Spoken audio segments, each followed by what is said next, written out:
Greetings, family. Peace and love to you and yours. This is Guru, and thanks for visiting my channel.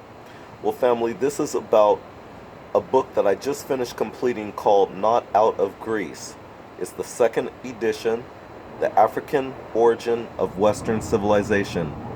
The author is Ra Un Nefer Amen. This book was an amazing read.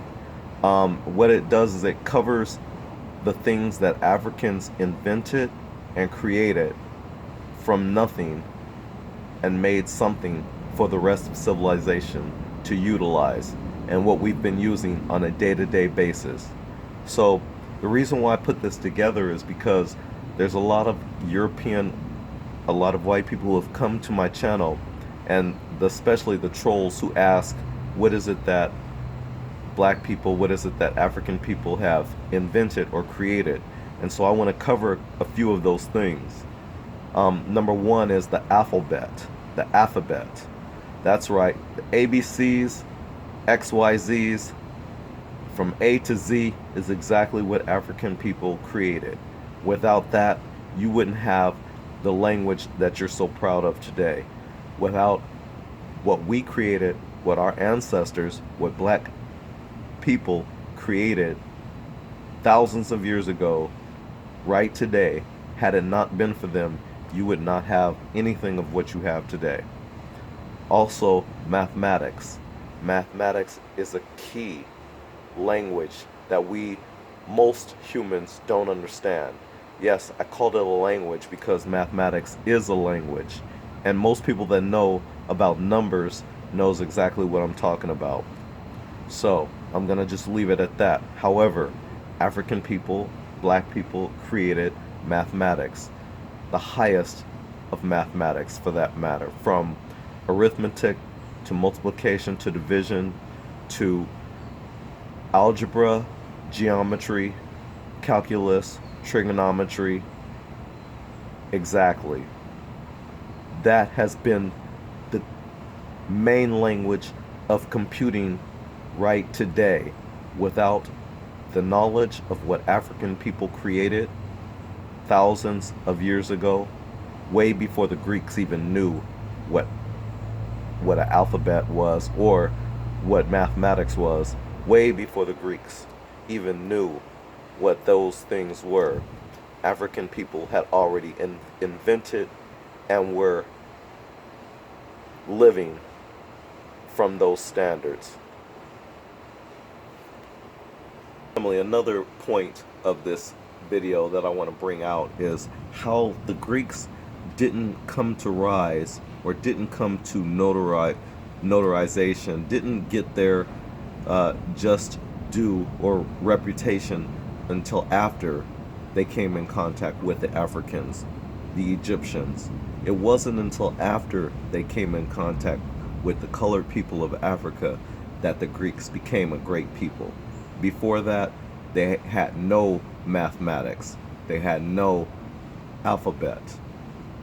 As a matter of fact, all of their art and all of their ruins and everything that you see Greek is an exact replica and a poor duplication and imitation of what Africans built in North Africa, in Egypt.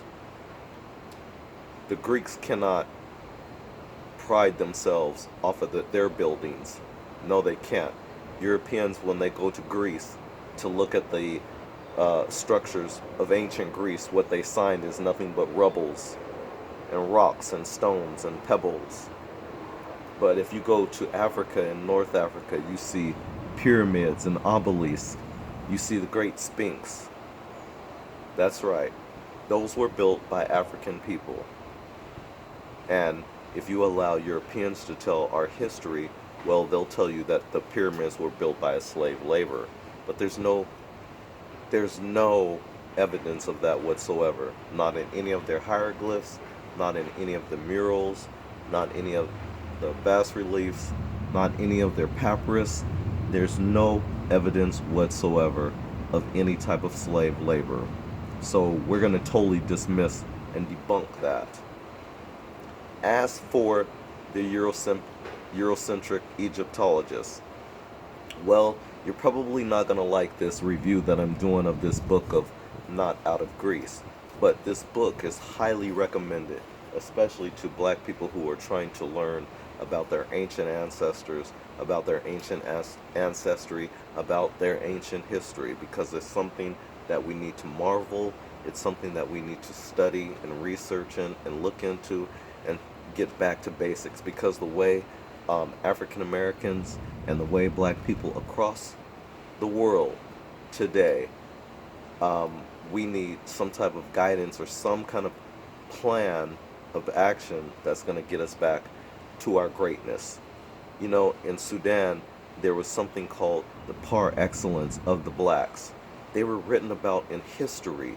That's right. You didn't hear that about Europeans or anybody else, but you did hear that par excellence of the blacks. You heard that, and you've read about that in history, because it's a fact. That's what we need to get back to, black folks. We need to strive for excellence. That should be our motto. Strive for excellence. So, with that, I want to say to the Eurocentric Egyptologists, yeah, you might not like this review, like I was about to say, but I'll tell you this.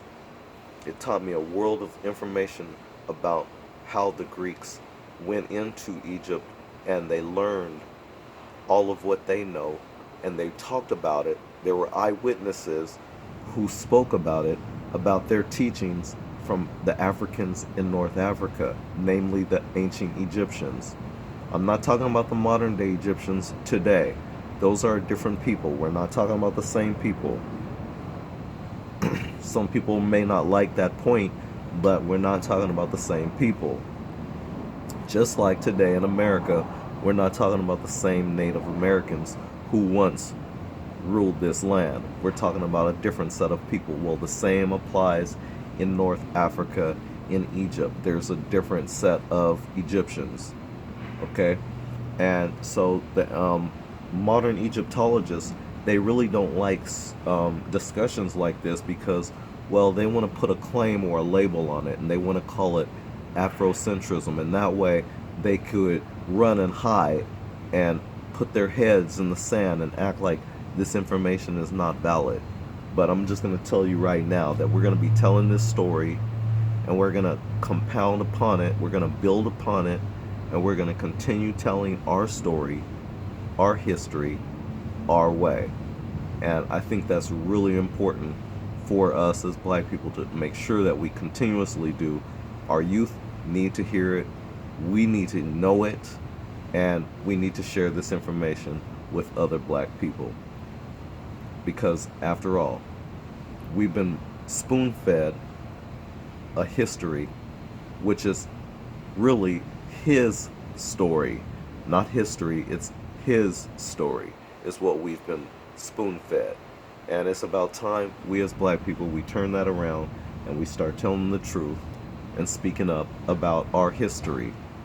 With that, I'm going to leave this video off here. Thanks for watching.